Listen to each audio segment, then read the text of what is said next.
গত সপ্তাহে ঠিক এই দিনই আমরা দীঘা যাওয়ার জার্নি শুরু করেছিলাম। আমাদের ট্রেন ছিল 2:25-এর কান্ডারি এক্সপ্রেসের টিকিটটা আমরা কেটেছি এবং আমরা ট্রেন জার্নি দুদিন আগেই জানতে পারি সেটা হাওড়া থেকে ক্যান্সেল হয়ে সাঁতরাগাছি থেকে করেছে। তো আমাদের সেই রকমই প্রিপারেশন ছিল যে আমাদের মোটামুটি সাঁতরাগাছি 2টোর মধ্যে পৌঁছাতে হবে। আমরা যখন হাওড়া গিয়ে পৌঁছাই তখন আপডেটে জানতে পারি, মানে অ্যানাউন্সমেন্টের মাধ্যমে জানতে পারি যে ট্রেনটা আসবে 4:30-এ সাঁতরাগাছিতে।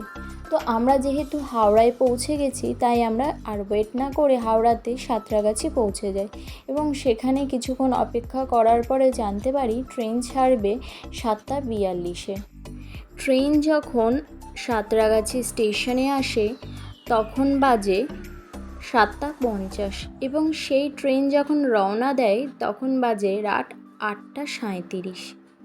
দেখো তোমরা বাইরে কতটা অন্ধকার এবং ট্রেন কিন্তু বেশ স্পিডে যাচ্ছিল। দীঘা স্টেশনে যখন ট্রেন এসে থামে তখন বাজে রাত 11:30 এবং সেখান থেকে টোটো করে আমরা যখন ওল্ড দীঘাতে যাই তখন বাজে রাত 12টায়। সেখানে আমরা 1 নাইট স্টে করি এবং পরের দিন চেক আউট করে নিউ দীঘাতে গিয়ে হোটেল রুম নিই। ওল্ড দীঘায় যেই রুমটাতে আমরা 1 নাইট স্টে করেছিলাম সেই রুমটা থেকে বাইরের ভিউটা কিছুটা এইরকম।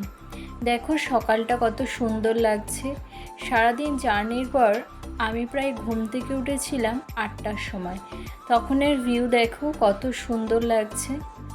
এরপরে আমরা গন্তব্যস্থলের দিকে রওনা হই, মানে আমরা এরপর নিউ দীঘা যে হোটেল রুমটা আমরা বুক করেছি সেখানের উদ্দেশ্যে রওনা দিই।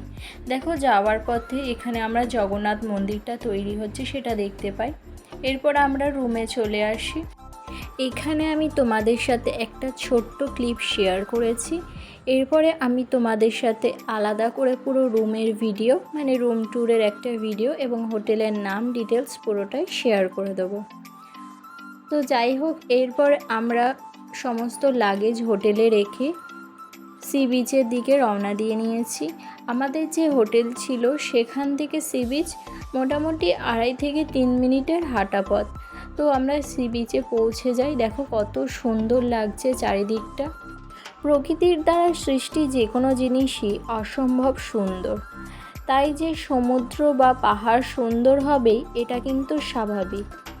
যাই হোক, দেখো আজ কিন্তু মানে আমরা যেদিন গিয়েছিলাম সেদিন কিন্তু বেশ ভিড় ছিল। এতটা ভিড়ের মাঝখানেও কিন্তু সবাই সবার মতন করে আনন্দ করছে এবং প্রাকৃতিক সৌন্দর্য এবং সমুদ্রের যে সৌন্দর্য সেটাকে তাড়িয়ে উপভোগ করছে। আমরাও কিন্তু বেশ খানিকটা সময় কাটিয়ে নিয়েছিলাম। এরপরে আমরা সন্ধেবেলায় আবার বেরিয়েছিলাম ওল্ড দীঘার উদ্দেশ্যে। সে ওল্ড দীঘাতে গিয়ে একটু ঘুরে এরপরে আমরা কিছু কেনাকাটা করি। দেখো ওল্ড দীঘার ভিউটা দেখো কত সুন্দর। এখানে যেন ঢেউয়ের যে জোরটা সেটা কিন্তু যথেষ্ট বেশি। দেখো মার্কেটটাও কিন্তু ওল্ড দীঘাতে বেশ ভালোই জমজমাট দেখলাম। নিউ দীঘাতেও প্রচুর আছে, বাট ওল্ড দীঘাতে মোটামুটি ভালোই কিন্তু জমজমাট। বড় বড় যেসব দোকান মোটামুটি সেগুলো কিন্তু আমি ওল্ড দীঘাতেই দেখলাম। এরপরে আমরা আবার নিউ দীঘাতে চলে এসেছি। নিউ দীঘাতে আসার পরে আমরা সেখানে বিচে যাওয়ার আগে দেখলাম এই ছোট ছোট পুচকে এবং পুচকিদের কিন্তু বেশ ভালো একটা কারের ব্যবস্থা আছে। তারাও কিন্তু বেশ সময় কাটাচ্ছে এবং আনন্দ করছে। এখান থেকে আমরা কিছু সি ফুড ট্রাই করি এবং তারপরে আবার সি বিচে গিয়ে একটু টাইম স্পেন্ড করি। টাইম স্পেন্ড করার পরে আমরা বাইরে খাওয়া দাওয়া করে তারপর আবার রুমের উদ্দেশ্যে রওনা দিই। সেই দিনটা কিন্তু বেশ ভালো কেটেছিল। দিনের থেকেও এই রাতটা যেন আরও বেশি সুন্দর লাগছিল। আজ এই পর্যন্তই শেয়ার করলাম। খুব শীঘ্রই 3rd এবং 4th ডের ভিডিও সেকেন্ড পার্টে শেয়ার করে দেব।